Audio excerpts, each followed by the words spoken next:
Blueprint for Change. A plan to overcome challenges. Blueprint for Change. A guide to help create opportunities. Blueprint for Change. Thought-provoking conversations. Blueprint for Change. Why wait when you can contribute to the Blueprint for Change?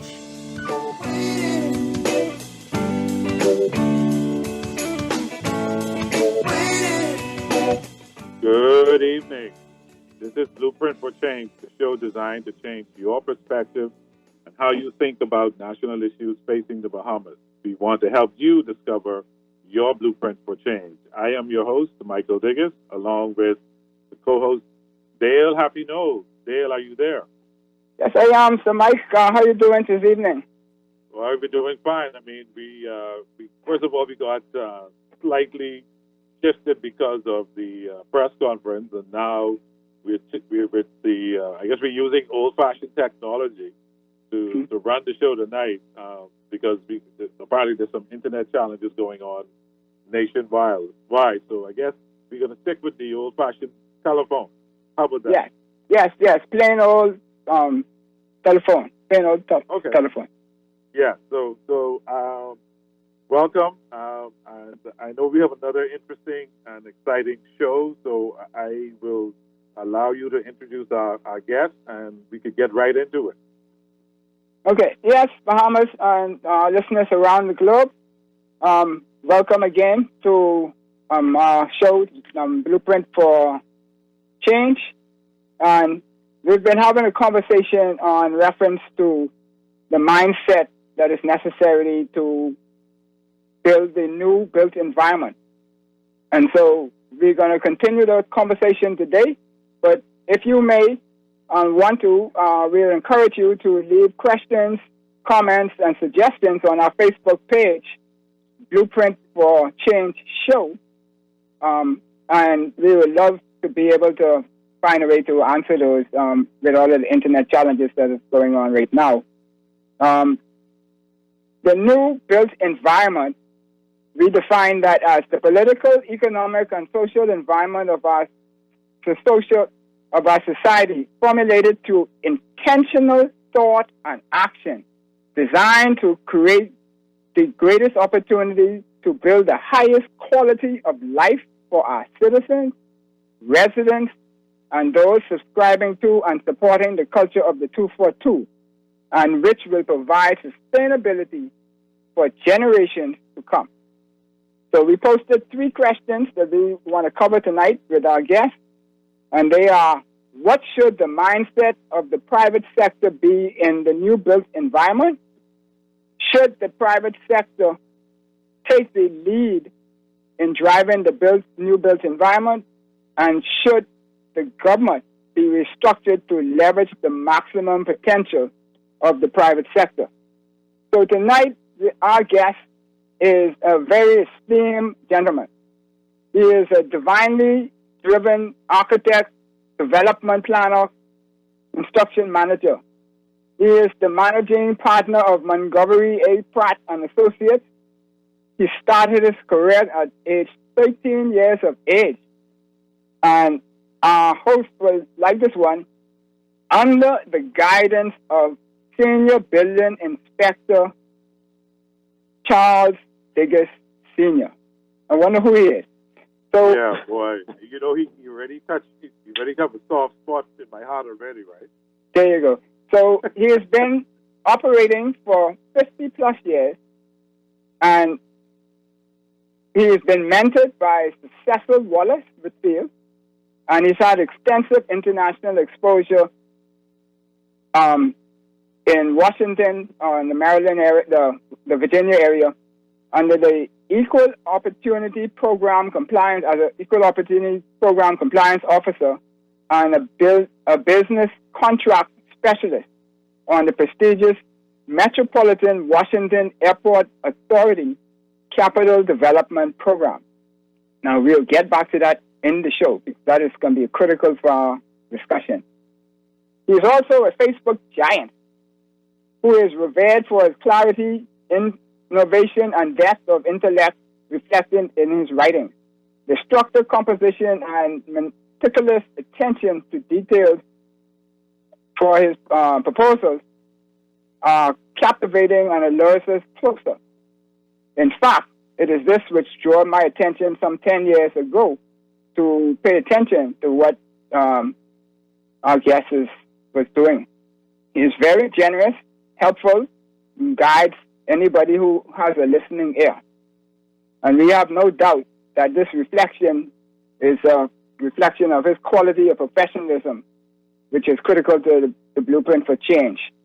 And so as we discuss the role of the private sector in the new built environment, we love to welcome at this time Monte A. Pratt, Managing Director of Montgomery A. Pratt Associates. Welcome, Monte.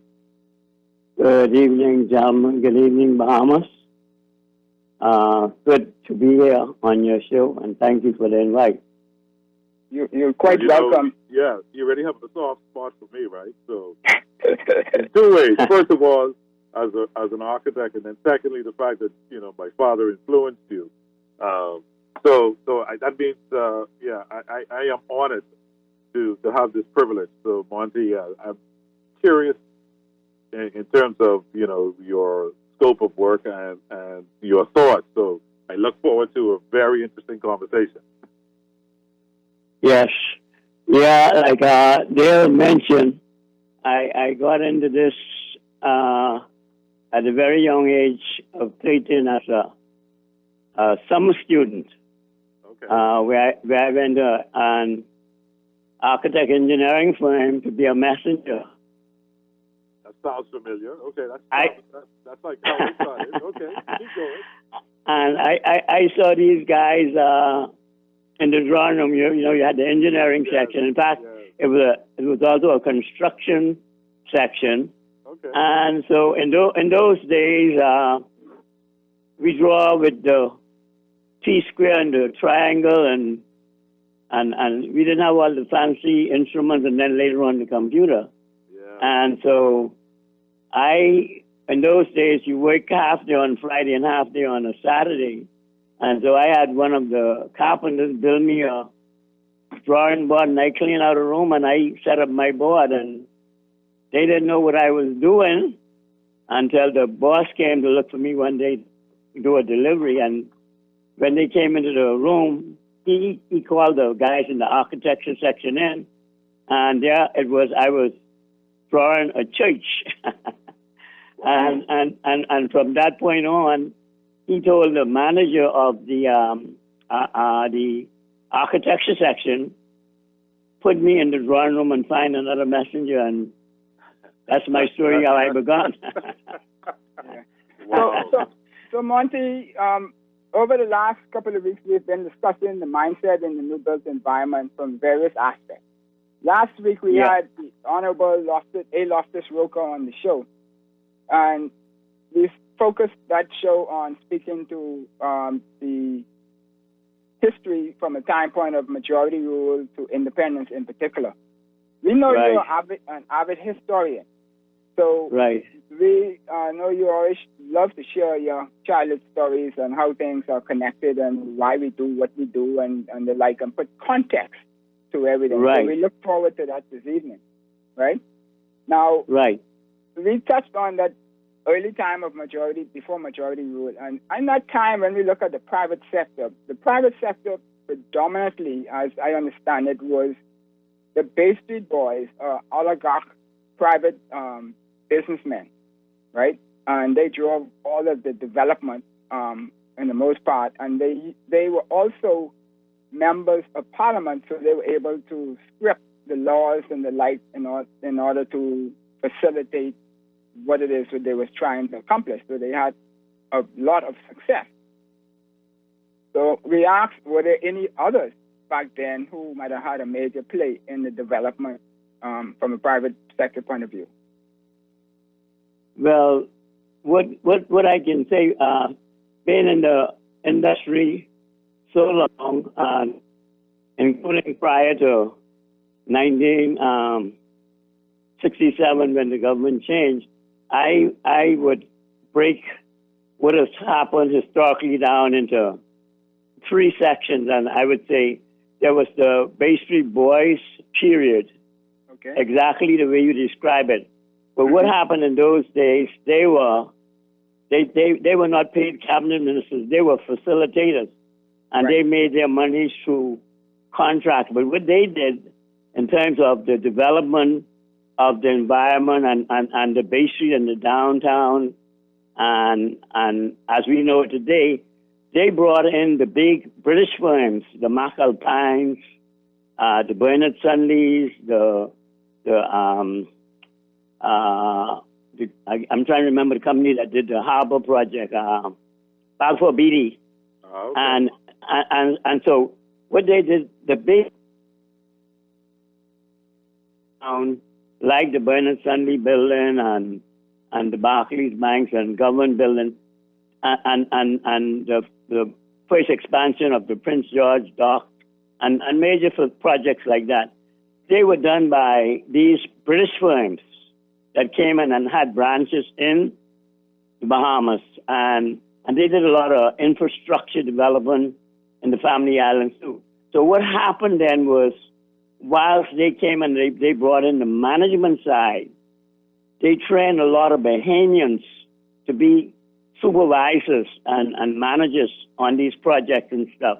And so what happened when 67 come in and the new Pennon administration decided to go with the Bahamianization policy, what happened is these firms had to then kind of joint venture with local contractors.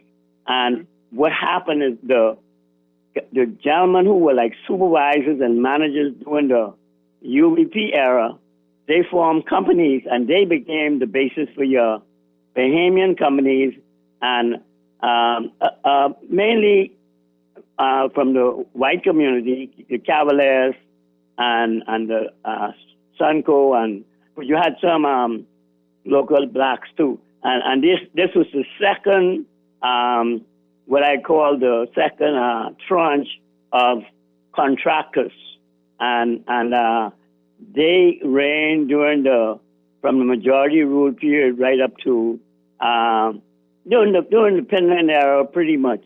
And then when the Ingram era came in, we moved more to a modern type of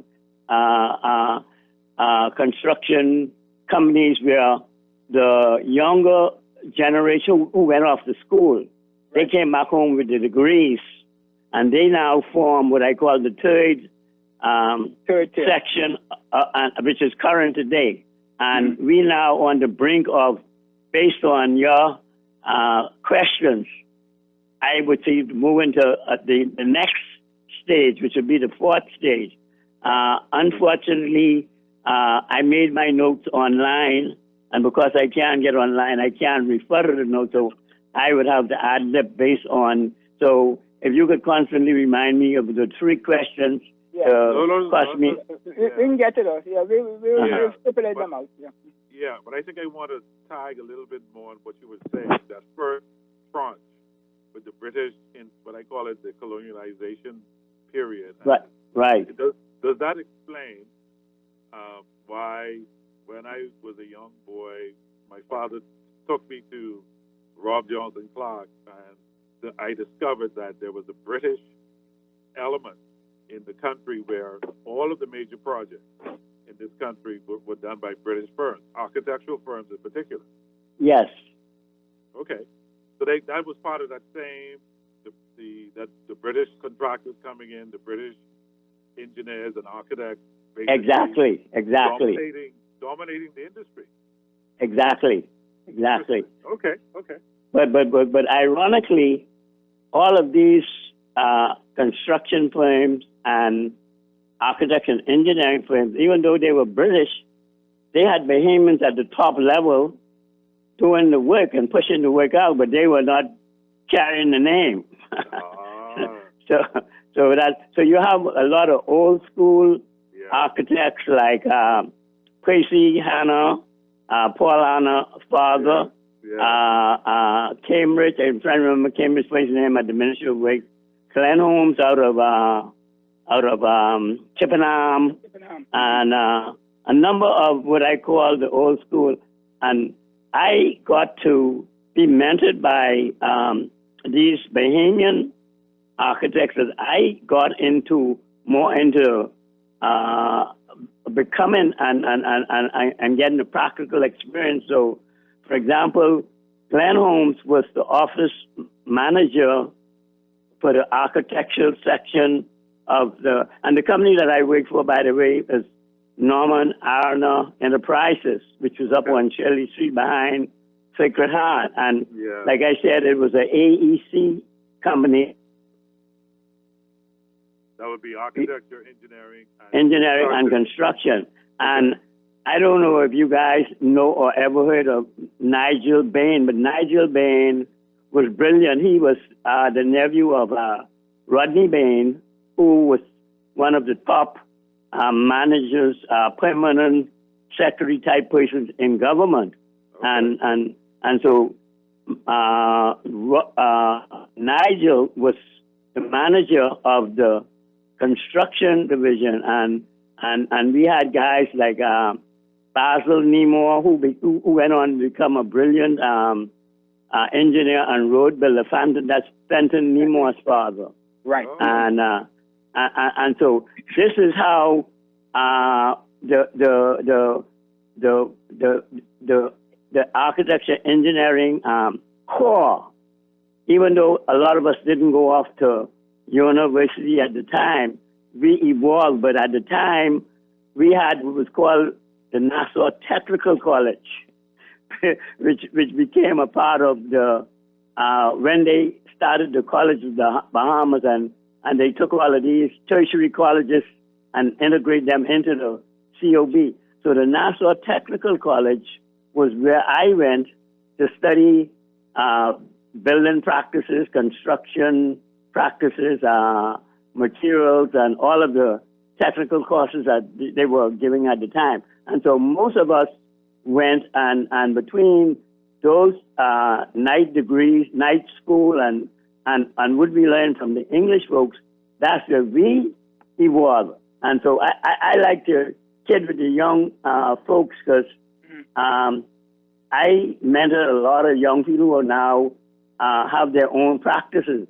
And I like to say to them, y'all can, do the design work on computers, but I do both, the computers and the old school by hand, freehand sketching and stuff like that. And so it was really, that's when architecture and engineering was what I call really an art, you know what I'm saying? Yeah. So it took that natural ability, and a tremendous amount of architects came out of that crew. One of the things I'd like to mention too, in that Pinland era. But before you get to that Pinland era, Monty, if you could just make a note of that.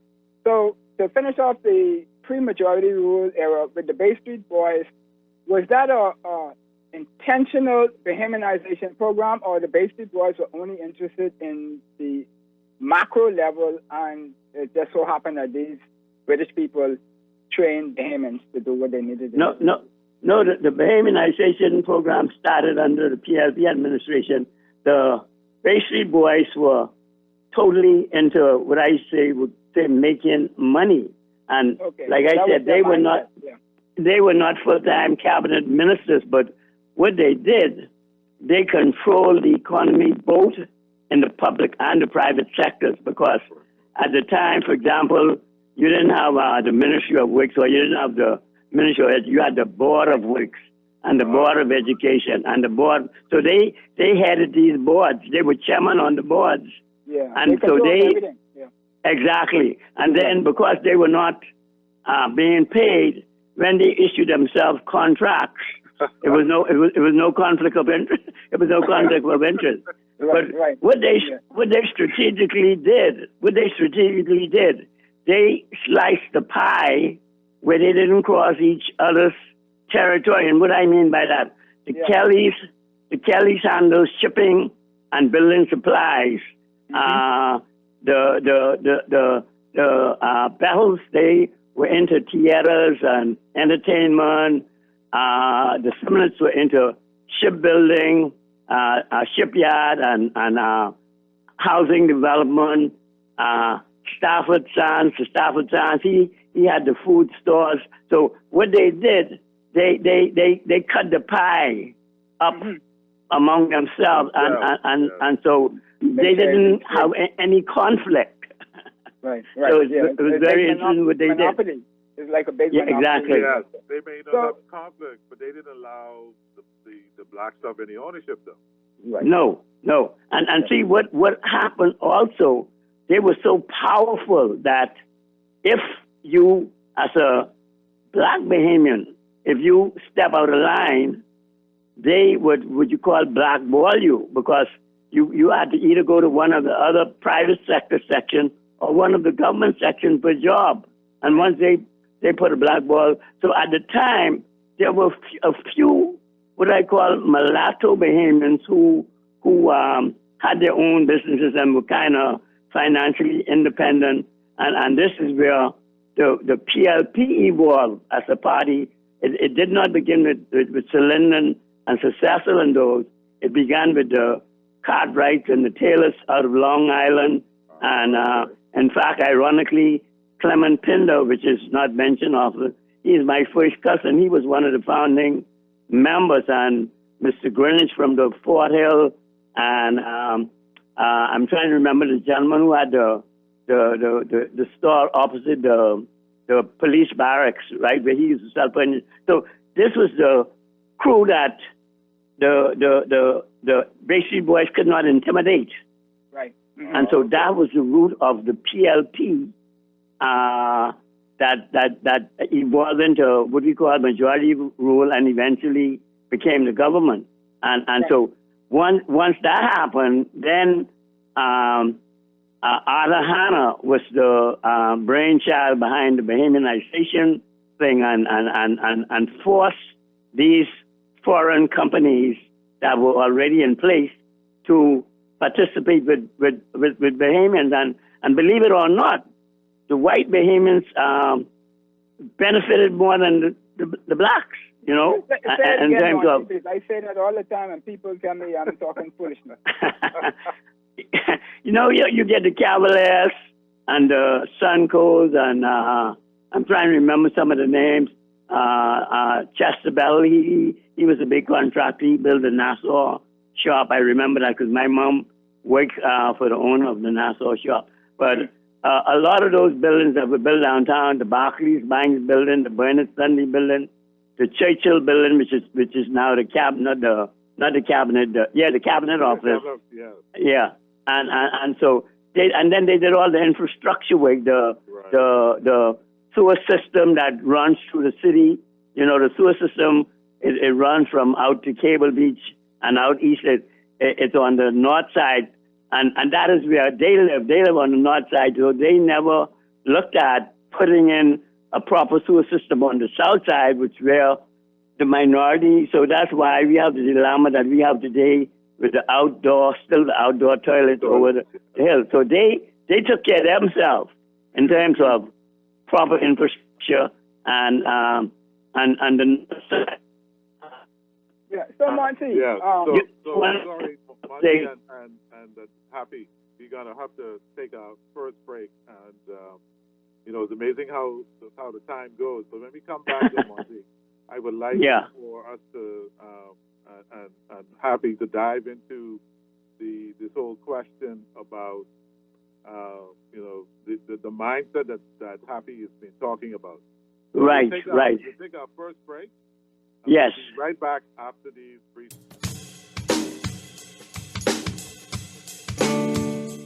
Blueprint for Change. Eleanor Roosevelt said that great minds discuss ideas, average minds discuss events, and small minds discuss people. The ultimate design starts from thought, and thought is a product of one's mindset. Let's change our mindset from being employees to being employers, from being workers to being owners. Why don't we tell it the opportunity instead of the job? I think one of the things that we need to understand first for us to appropriately, I guess, get the litmus test on how we see creatives in society in general is how we understand and value our own creativity. What's the steps to get out of the rut? Leaders have to lead. Leaders have to lead. Leaders and education are two key points in order to us to advance the country forward. You need the right education, though. Yes. You need the right education. There are a lot of doctors and lawyers and accountants and all kinds of people in the Bahamas today. But that is not necessarily common sense. You know, there was an old man up in Chester's who I knew. He used to tell us, education, not a common sense. And that is true. You may have education, but common sense is a different thing altogether.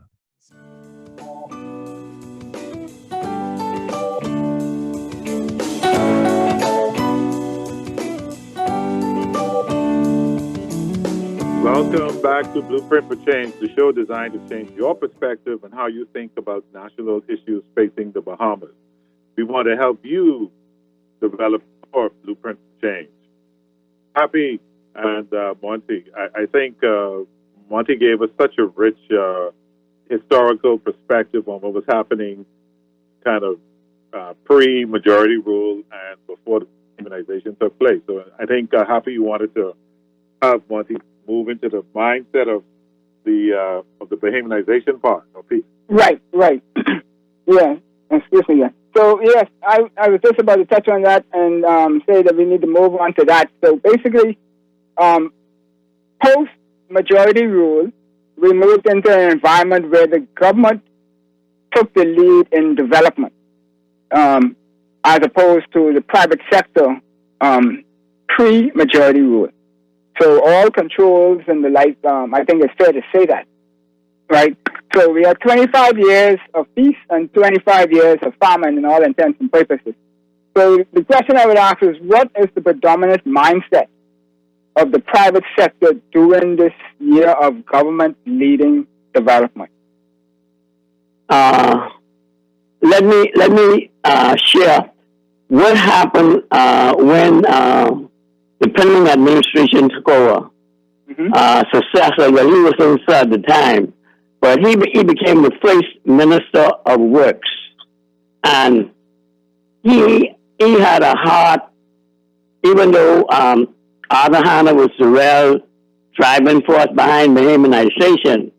What Successor did, he had a heart for Bahamians, and I'll tell you a personal story. He called a group of us together. We were on our own, with our own practices and all of that. And he said, look, I could help you guys, but I cannot help you guys individually. So what you need to do is team up, and then I would be able to cost you all to get some contracts. So, for example, what happened was I was working with Arthur Colebrook Jr. at the time, and then there was the Albury brothers, Ben and Fred. Yeah.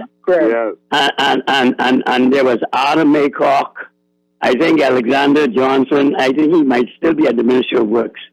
And so we made up what we call the Architectural Corps. And the same group that I talk about out of Norman Allen, out of the UV time, Nigel Bain, Gerald Evans, Nico Grant's brother-in-law out of Exoma, Nemore, Basil Nemore, they made up the engineering corps. And what happened ironically was, even though I was into architecture, my first job out of high school was with lands and surveys in the cadastral survey and mapping section. That's that long twin building in the back near the water. Yeah. And what we did was the airplanes would come from these special airplanes would come from the UK, and they would fly over all of the islands, and from the black and white photos that they took, we put them together as a jigsaw, and we end up creating maps. So I had extensive knowledge in mapping and survey and that type of thing. So what happened was I shared my time between Arthur Corbett Associates and Island Engineering. And we were right next to the banana boat in the building that's now the Punch building, downstairs. We were on one side, and then down the road you had Paul Hanna and Milton Reese and a couple other engineers. So that was kind of the strip for the up and coming Bahamians who are now getting these contracts. So, and I like to share with a lot of people. You know, we talk about the New Providence Road project that Prime Minister Ingham and them didn't handle too well. That entire project was the brainchild of successor Wallace Whitfield. And what we now see today, the corridors that are now being built systematically, we at Island Engineering laid out the mapping for those highways. We did all the surveys in conjunction with what Cecil did. He brought in foreigners, but he let the foreigners know that the Bahamians were taking the lead, and you were working underneath the, and that's what he did. And he gave us contract. That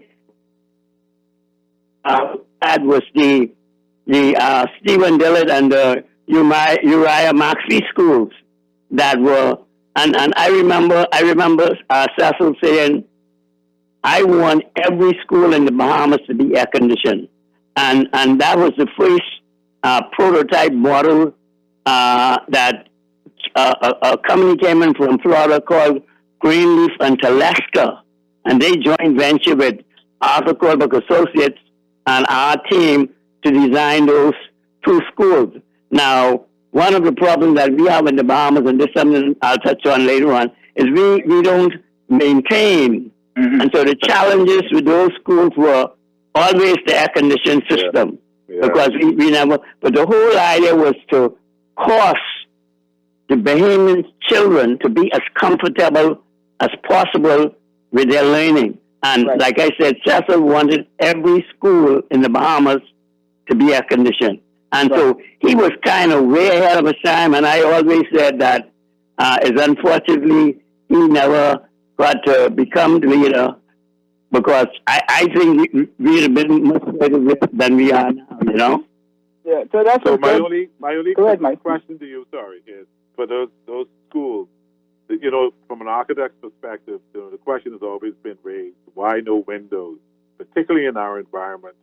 You know, why is it that the students didn't have an opportunity to be able to look outside? And then, given the factor of poor maintenance, when the air conditioning system doesn't work, you know, you have the opportunity to open the windows and have some natural ventilation going on.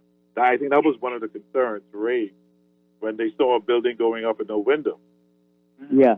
I think what happened at the time, the same model was being used in South Florida very successfully.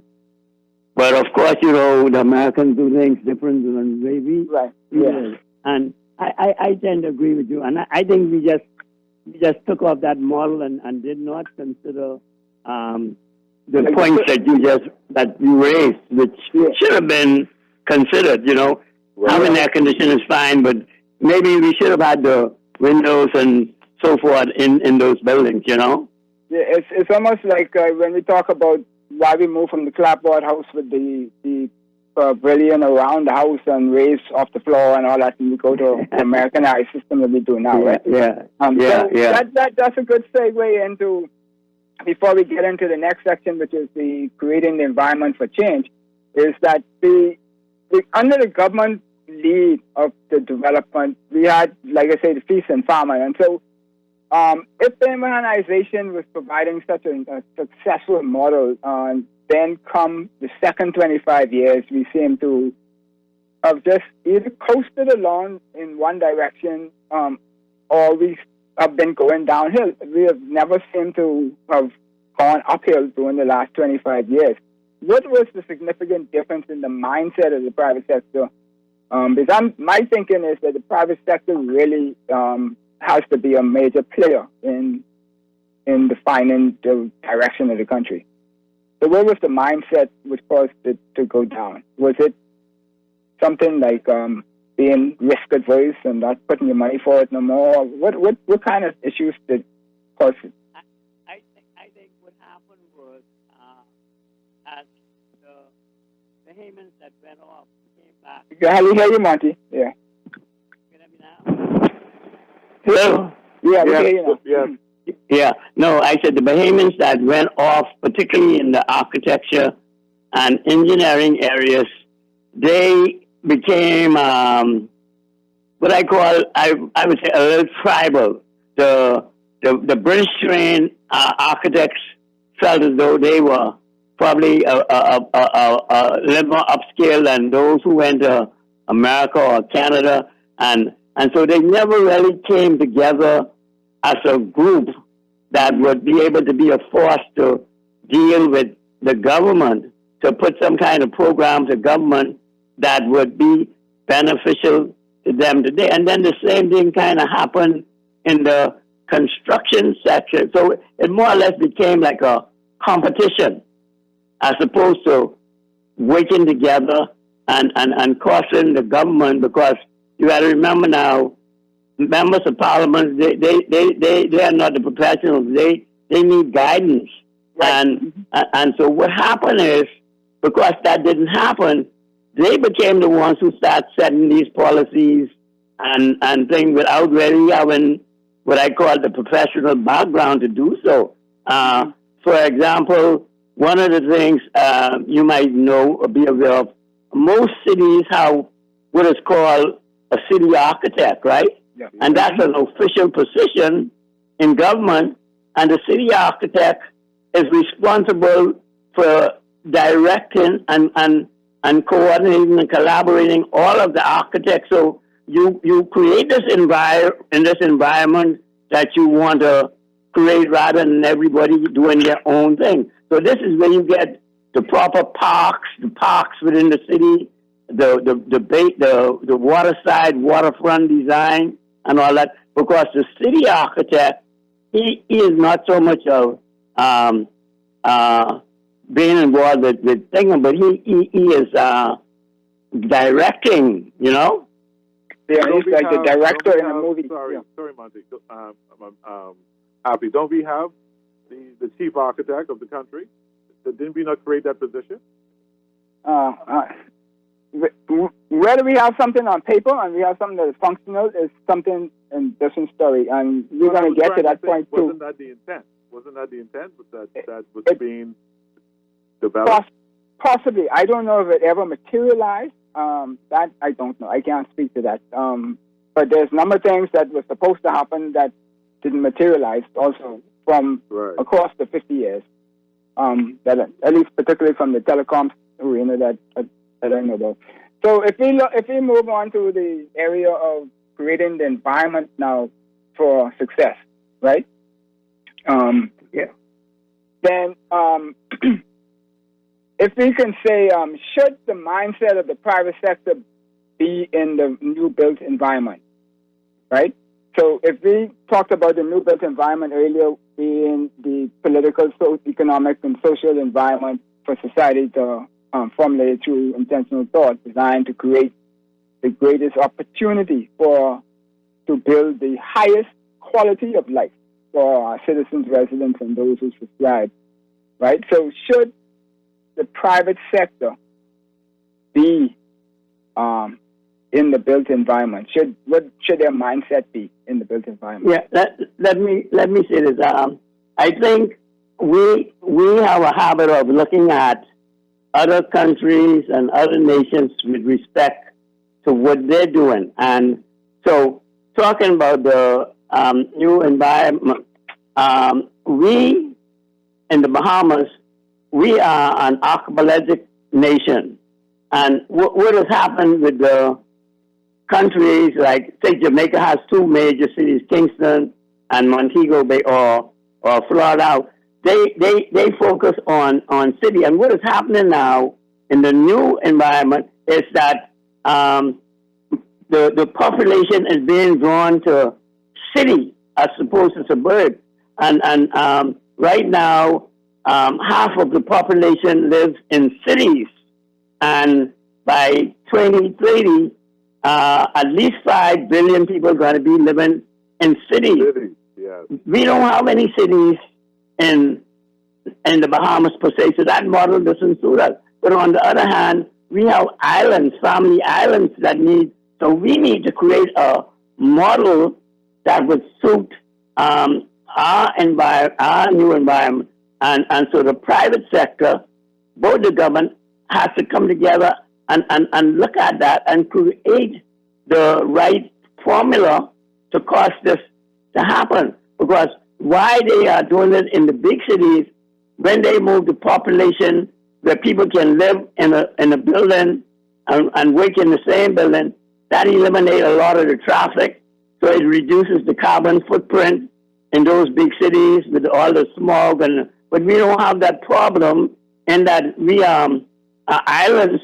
And so whatever carbon build up overnight, because we're narrow islands, the breeze blow out of the way. But our problem is a unique problem in that we have 700 islands, 26 major islands, and we need to design a model to not only develop those islands, but to cause what I say a transition in population. All the population is in New Providence, and you need to do the things that will cause to have the social impact.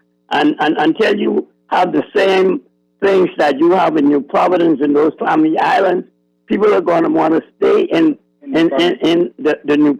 entertainment, the food, the restaurants, and all that. They're going to want to stay in New Providence, and so we need to come together and create what I call a master plan for the new environment for the Bahamas. Right. So, Monte, Mike will know that my view is that anything with more than one head is a monster. So either the private sector or the public sector is going to need to take that lead.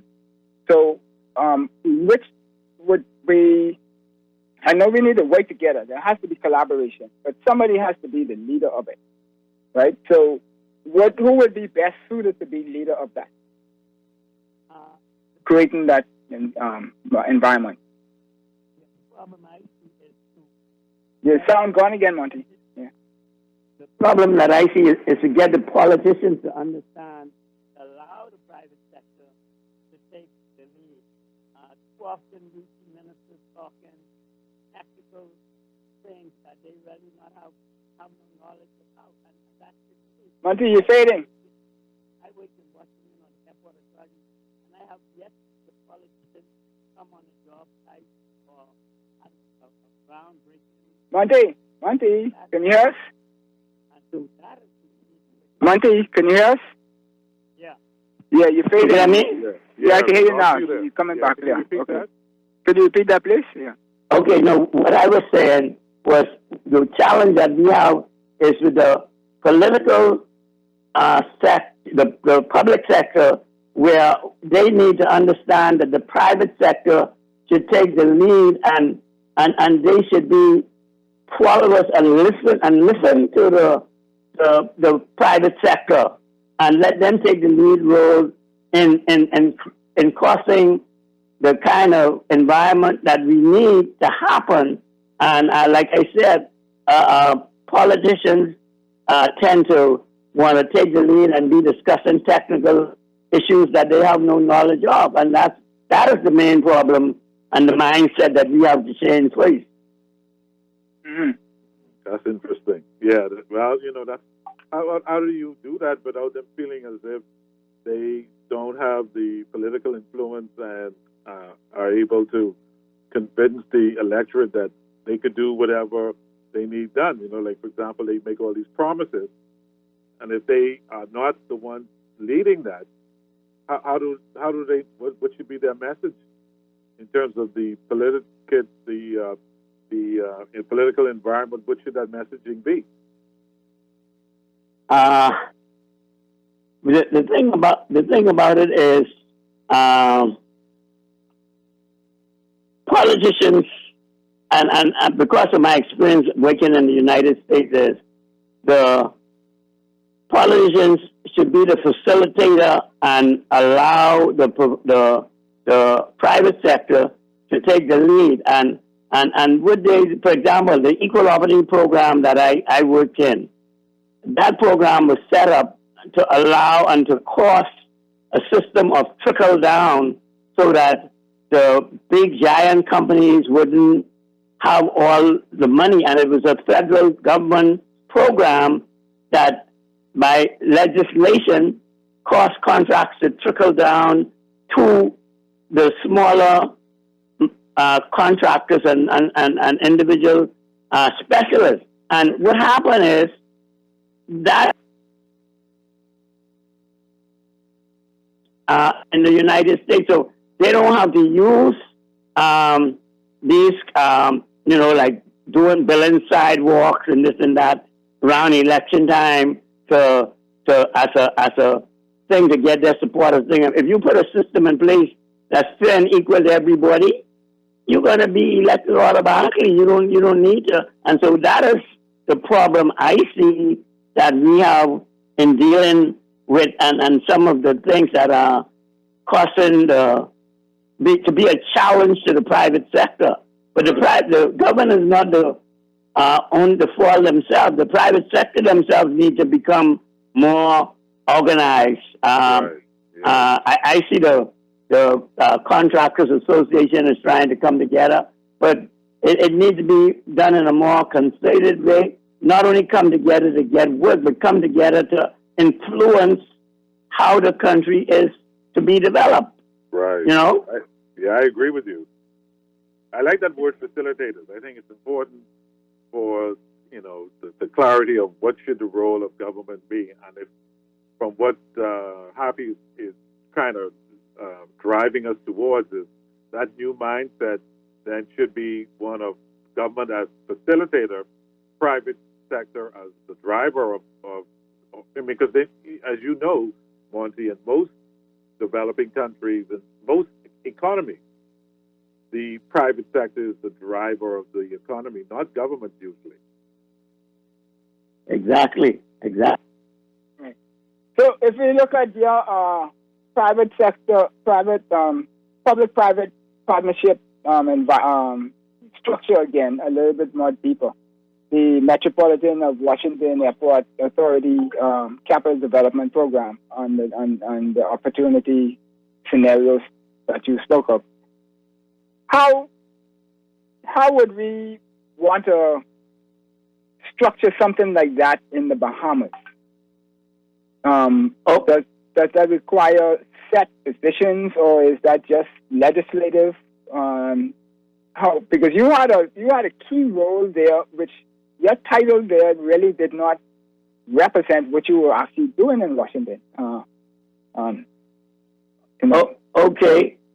What I want to say is I consider that the fourth stage. We talk about the Pastry Boys era, the Pendant era, and then you talk about the era where nothing really happened, which is the era we kind of in now. So I see the question that you raised as the next era. And what I see is when it comes to the new methods, what I see is we are still using the colonial style of bidding and issuing contracts and all that.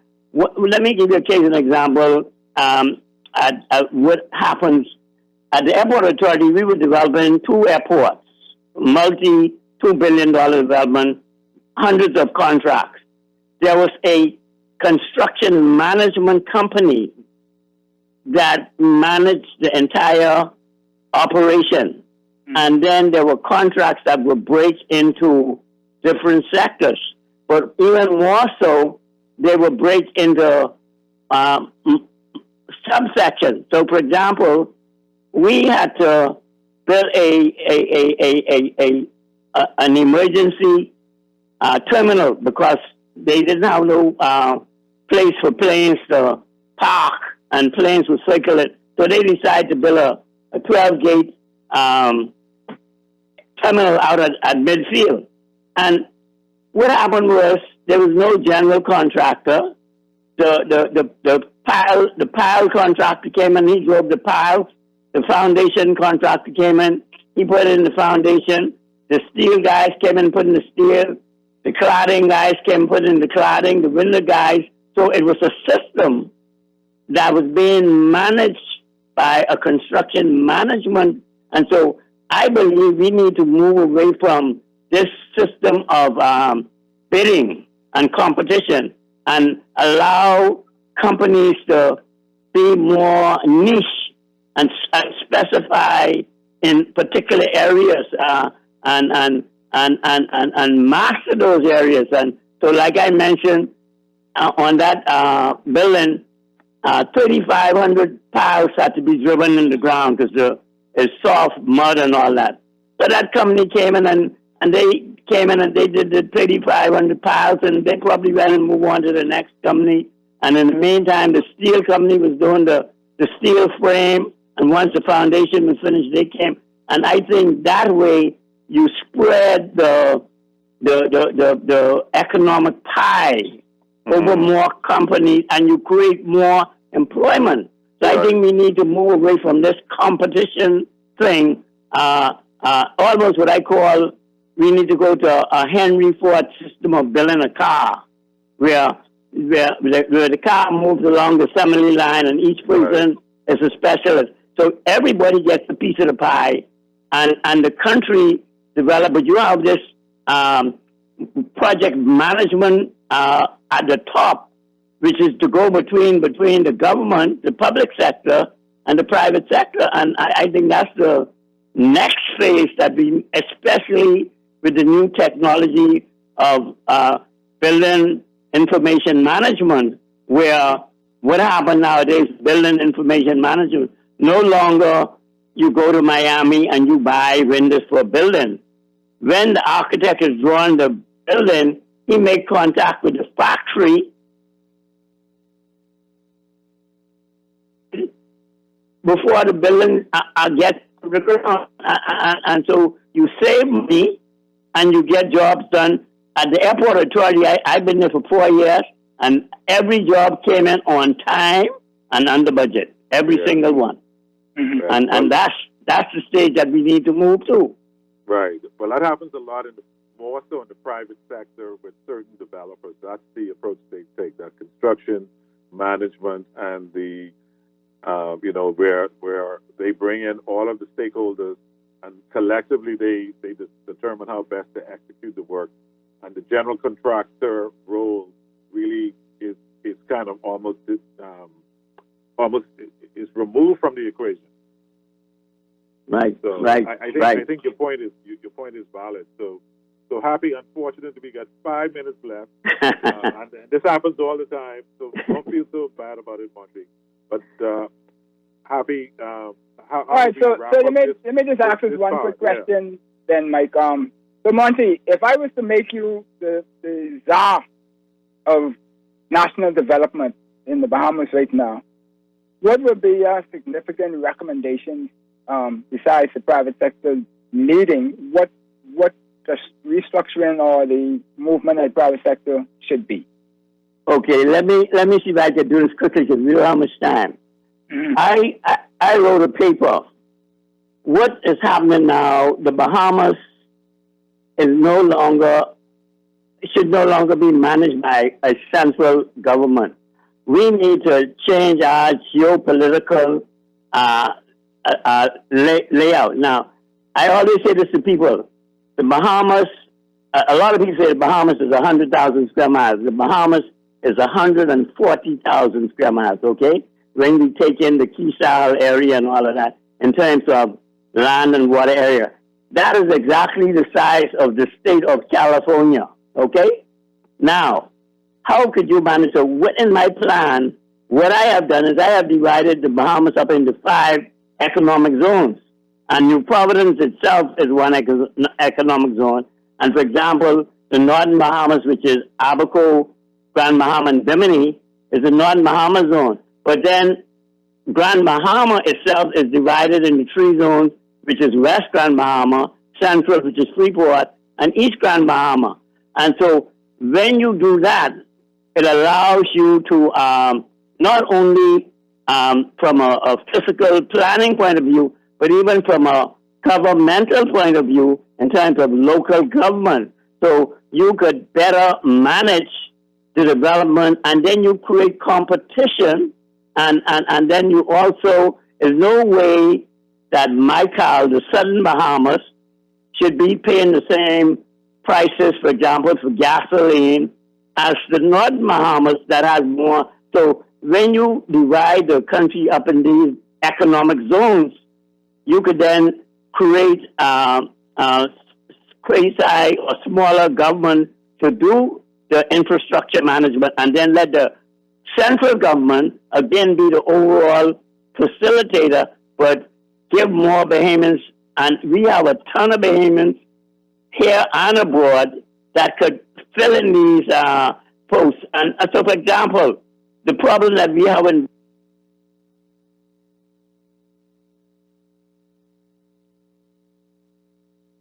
Hello?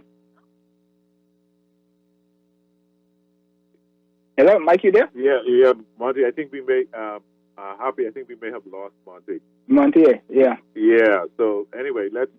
We're just out of time. So why don't you do your closing on the show? We'll definitely have to get Monte back on, Right. to talk more about his economic plan. I think it's fascinating what he has to offer. So Yeah. please, Yeah. your closing comments for us. Yes, well, in his absence, I still would like to thank Monte for his sharing his wealth of knowledge with us and his experiences and insights as to what we should be doing. We look forward to bringing him back so we could go into the deeper thoughts of the new built environment in terms of the blueprint itself that could get us there, how the path that we take. And we also would ask you, Bahamas, to be hopeful, that know that we have a bright future. We have many intellects in the country who can help steer us in the right direction. So, but for now, let's stay home, and unless we have to go out, let's wear our masks, let's wash our hands and stay cleanly. Let's practice physical distancing. Don't get aroused and fussing, and love digitally.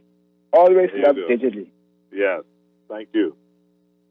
You've been listening to Blueprint for Change, the show designed to change your perspective and how you think about national issues facing the Bahamas. And Monte has definitely challenged us to think about a new blueprint for change. So we look forward to another exciting show next week. Have a wonderful night. Good night, everyone. Good night.